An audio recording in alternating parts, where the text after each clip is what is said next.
When I got home that night, as my wife served dinner, I held her hand and said, "I've got something to tell you." She sat down and ate quietly. Again, I observed the hurt in her eyes. Suddenly, I didn't know how to open my mouth, but I had to let her know what I was thinking. I want a divorce.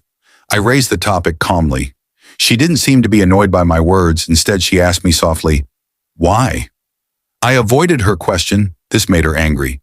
She threw away the chopsticks and shouted at me, "You are not a man." That night, we didn't talk to each other. She was weeping.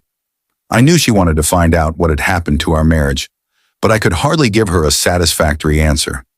She had lost my heart to Jane. I didn't love her anymore. I just pitied her.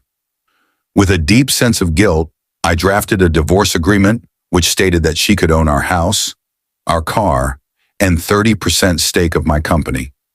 She glanced at it and then tore it into pieces. The woman who had spent 10 years of her life with me had become a stranger.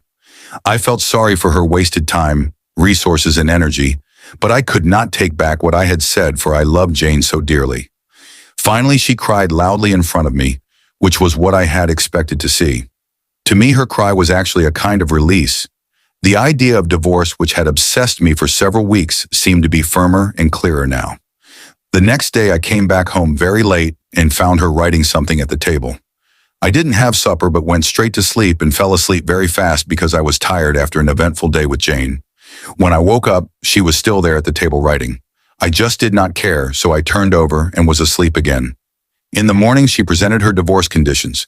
She didn't want anything from me, but needed a month's notice before the divorce. She requested that in that 1 month, we both struggle to live as normal a life as possible. Her reasons were simple. Our son had his exams in a month's time, and she didn't want to disrupt him with our broken marriage. This was agreeable to me. But she had something more. She asked me to recall how I had carried her into our bridal room on our wedding day. She requested that every day for the month's duration, I carry her out of our bedroom to the front door every morning.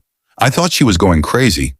Just to make our last days together bearable, I accepted her odd request. I told Jane about my wife's divorce conditions. She laughed loudly and thought it was absurd. "No matter what tricks she applies, she has to face the divorce," she said scornfully. My wife and I hadn't had any body contact since my divorce intention was explicitly expressed. So when I carried her out on the first day, we both appeared clumsy. Our son clapped behind us. Daddy is holding Mommy in his arms. His words brought me a sense of pain. From the bedroom to the sitting room, then to the door, I walked over 10 meters with her in my arms. She closed her eyes and said softly, "Don't tell our son about the divorce."